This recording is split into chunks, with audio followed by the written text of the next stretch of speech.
Halo para penonton dimanapun kalian berada, selamat datang di channel Dango Inspirasi Uda Joni. Assalamualaikum warahmatullahi wabarakatuh. Alhamdulillahirrahmanirrahim, kembali kita bersua dalam Dango Inspirasi channel, satu channel yang fokus pada isu-isu kebudayaan, baik dalam rangka teori, kebijakan, dan praktek di lapangan. Sobat-sobat pemberdayaan semua, kali ini tema kita yang akan kita diskusikan adalah soal teh. Teh adalah salah satu bahan minuman yang paling banyak dikonsumsi orang sampai sekarang. Dan tentu kita harus paham betul bagaimana teh itu dan pemanfaatannya dan apa khasiat-khasiatnya. Dan inilah yang kita diskusikan dengan pakar dari Fakultas Teknologi Pertanian Universitas Andalas, Ibu Tuti Anggraini. Selamat sore Bu Tuti. Sore Dayas. Sehat Bu Tuti? Alhamdulillah Dayas. Oke Bu Tuti, kita seperti yang kita sampaikan tadi kan kita akan mendiskusikan tentang teh. Itu kan ahli lah, ahli pangan, tentu paham khasiat, apa manfaat, bagaimana teh itu bisa diolah dengan baik sehingga itu khasiat itu bisa dimanfaatkan kita yang minum. Nah ini yang ingin kita gali semua itu. Bisa nggak Ibu jelaskan teh ini seperti apa? Nah Dayas, jadi teh sekarang banyak istilah teh digunakan orang. Dari tanaman ini dikeringkan namanya teh, dari tanaman ini dikeringkan namanya teh. Padahal sebenarnya kan penamaan teh itu sendiri karena dari suatu tanaman ya, jadi teh itu adalah nama latinnya Camellia sinensis ya. Nah, jadi itulah yang digunakan orang ya, jadi istilahnya teh herbal dan segala macam. Jadi awalnya itu dari tanaman Camellia sinensis ini, itu kita kenal luas dengan istilah teh itu. Ya, jadi berasal dari tanaman Camellia sinensis, berasal dari daun-daun muda ya, yang diolah dengan proses tertentu, kemudian dikeringkan, kemudian kita seduh dijadikan minuman. Tidak seluruh daun-daun yang dikeringkan itu bisa sebenarnya disebut sebagai teh yang khusus dari jenis tanaman Camellia sinensis. Iya, jadi teh itu asalnya itu ya berasal dari tanaman Camellia sinensis ini. Jadi memang teh itu adalah Camellia sinensis sebenarnya Dayas ya. Apa yang membedakan antara teh yang dari Camellia sinensis dengan teh-teh yang lain itu sebenarnya apa yang? Oh ya, jadi kan ada kalau awalnya kan ini teh Camellia sinensis ya. Kemudian berkembang dengan ilmu dan teknologi, orang juga sudah tahu bagaimana manfaat tanaman-tanaman lain. Jadi mereka olah tanaman-tanaman tersebut menjadi seperti halnya kita mengolah kepada daun Camellia sinensis gitu. Jadi itu adalah teh herbal. Jadi teh yang dari daun-daunan tumbuh-tumbuhan, misalnya bisa aja berasal dari daun kelor, misalnya teh daun kelor, atau teh dari bunga telang. Tapi sebenarnya itu bukan teh ya sebenarnya. Ya itu teh juga istilahnya. Cuman dia kan kata teh itu kan berasal dari produk dari tanaman Camellia sinensis. Lu khusus dari produk ini pemanfaatannya atau keunggulannya khasiatnya seperti apa? Ya, jadi Camellia sinensis ya, terutama daun-daun muda, pucuk-pucuk mudanya itu dia adalah tanaman dengan kandungan polifenol yang tinggi Dayas. Jadi polifenol sebanyak 95% polifenolnya itu dalam bentuk flavonoid, yaitu katekin. Ya, jadi katekin ini adalah komponen utama yang ada pada teh. Jadi karena katekin inilah sebenarnya makanya daun Camellia sinensis itu bisa kita robah menjadi kan kita tahu ya, ada teh hitam, ada teh hijau, ada teh ulang, ada dark tea. Jadi banyak sekali karena memanfaatkan dari katekin yang ada di daun teh. Jadi katekin itu yang dirobah menjadi bentuk molekul lain yang juga bermanfaat, sehingga memberikan karakteristik yang berbeda dari berbagai jenis teh yang ada di pasaran sekarang ini. Jadi teh Camellia dari tanaman Camellia itu bisa diolah berbagai bentuk produk itu maksudnya sebenarnya yang disebutkan tadi. Apa tadi itu? Jadi teh yang bisa lebih digambarkan nggak perlu bentuk-bentuk olahannya? Oke. Jadi teh itu yang paling banyak di pasaran Indonesia sekarang ini sepertinya teh hitam ya.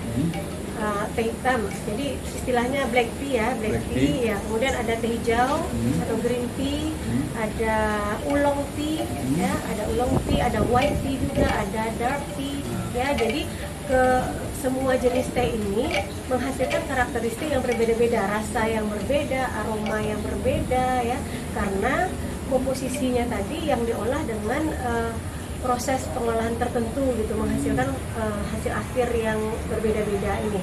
Jadi prosesnya yang membuat dia, prosesnya yang membedakan. misalnya lebih didetailkan proses seperti apa itu? Iya. Jadi bisa teh green tea tadi itu, teh apa dari istilahnya lagi yang Ada black tea, ada oolong tea, ada white tea. Jadi secara prinsip pengolahan teh itu ada dua. Jadi pertama adalah teh tanpa oksidasi enzimatis. Jadi jadi di dalam proses itu kita tidak menginginkan terjadinya proses oksidasi enzimatis. Nah, ini adalah contohnya seperti white tea ya. White tea itu berasal dari kuncup, jadi daun paling muda yang belum terbuka itu yang masih kuncup. Nah, itu white tea. Ya.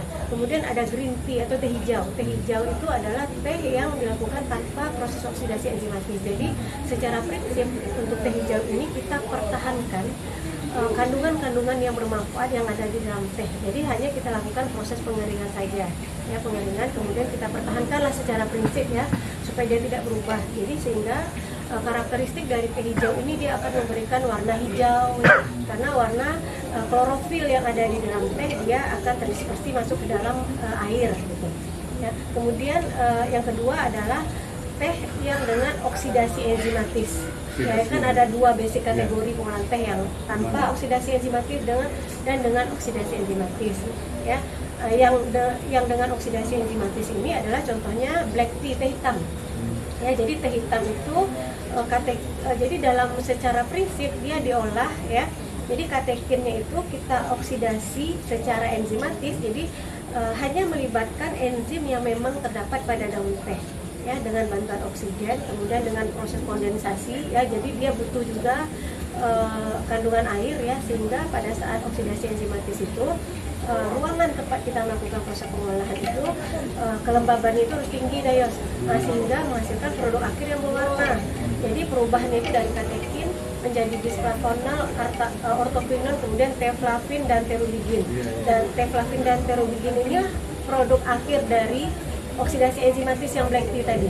Nah, teflavin dan terubigin inilah yang memberikan warna khas pada teh ya, warna coklat kemerahan pada teh.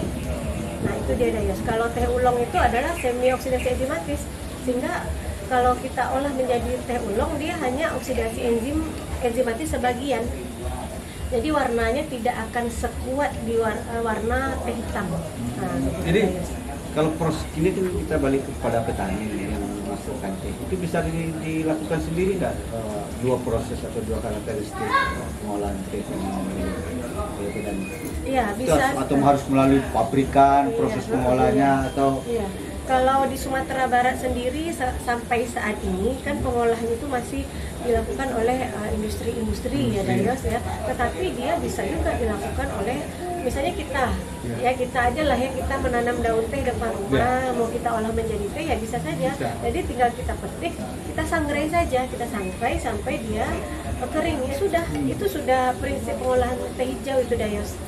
Jadi tidak, artinya kalau kita punya kebun teh kita bisa olah sendiri kita olah sendiri, tidak perlu diolah oleh industri atau di pabrikan, tidak. Cukup dikeringkan saja. Dikeringkan. Nah, itu adalah prinsipnya teh hijau.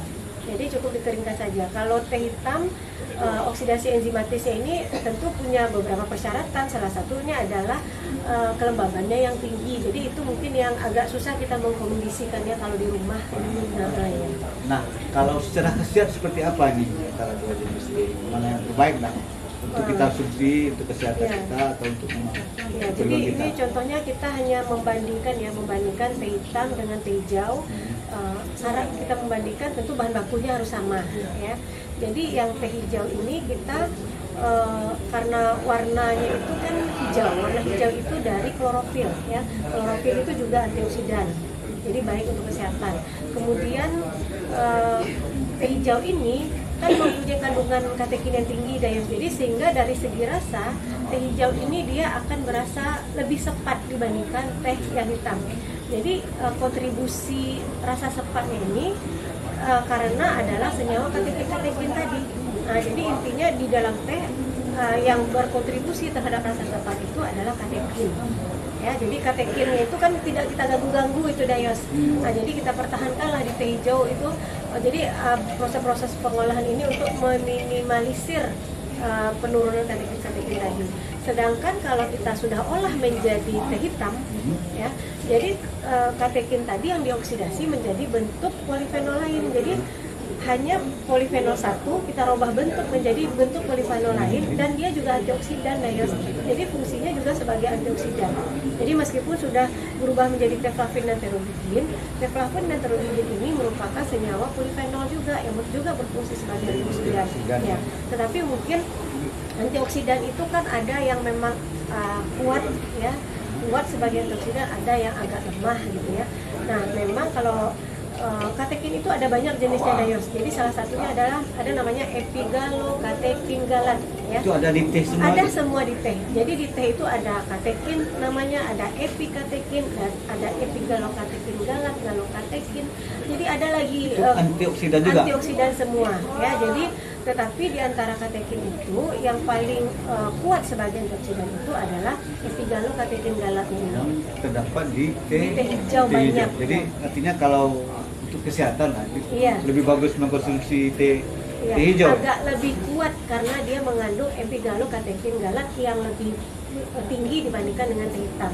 Meskipun dia teh hitam tinggi juga, Dayos, sebenarnya kan selain ada katekin yang tidak ikut teroksidasi, ya. Kemudian kan dia ada teflavin dan terubidin juga, dan itu juga antioksidan. Jadi warna yang ada pada teh itu antioksidan. Jadi kedua-duanya bermanfaat. Jadi, keduanya bermanfaat. Kalau kita lihat secara kesehatan, agak lebih kalau sedikit. khususnya kalau orangnya penyakitnya ini atau kondisi kesehatan mungkin lebih cocok teh hijau, atau mungkin lebih cocok teh hitam. Ini bisa digambarkan sedikit untuk kalau kita kembalikan ke kondisi tubuh kita. Ya, kalau bagusnya kalau penyakit kita ini atau kondisi fisik kita ada yang terbaik sebenarnya. Yang terbaiknya tentu yang, tapi saya ini ya, kalau kita membandingkannya dengan bahan baku yang sama bisa, ya. Tapi kalau kita membandingkannya dengan bahan baku yang tidak sama, itu nggak akan bisa kita membanding-bandingkannya, ya. Nah, jadi kalau dengan bahan baku yang sama, mungkin dengan teh hijau agak lebih tinggi, ya. Lebih kuat antioksidannya dibandingkan dengan teh hitam. Dan kalau pola konsumsinya seperti apa yang sekarang kan kita, ya, kalau kita lihat di Jepang kan, di Jepang itu kan konsumsi itu kan menjadi sebuah budaya, seolah ada suatu ramuan-ramuan yang dibuat. Itu seperti apa yang terbaik kita. Sekarang kan kita celup aja teh. Karena teh hitam itu kita pernah itu pengolahan dalam pengkonsumsian seperti apa ya? Penyeduhannya. Kalau di Jepang itu kan ada istilahnya upacara minum teh, sado istilahnya, ya. Jadi upacara minum teh itu biasanya dia mengkonsumsi teh matcha. Teh matcha ini prinsip pengolahannya sebenarnya sama dengan teh hijau, ya. Cuma dia memang setelah jadi teh hijau itu dihaluskan ukuran partikelnya sampai menjadi seperti serbuk. Nah, itulah yang diminum, ya. Jadi dia diminum itu semuanya, Dayos, tidak disaring.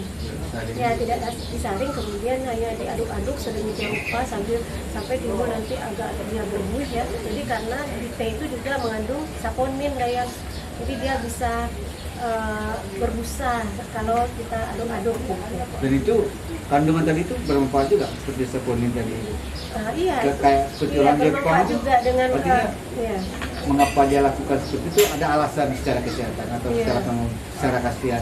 Itu seperti jadi ya kan, jadi saponin itu sebenarnya juga antioksidan, Dayos, ya. Antioksidan, dan kalau dengan gaya upacara minum teh orang Jepang tadi semuanya masuk gitu, ke sorat-soratnya semua ikut kita konsumsi. Tapi kalau kita kan biasanya diseduh, ya. Nah, apalagi sekarang kan ada teh celup, ya. Nah, teh celup itu teh untuk menggampangkan saja sebenarnya.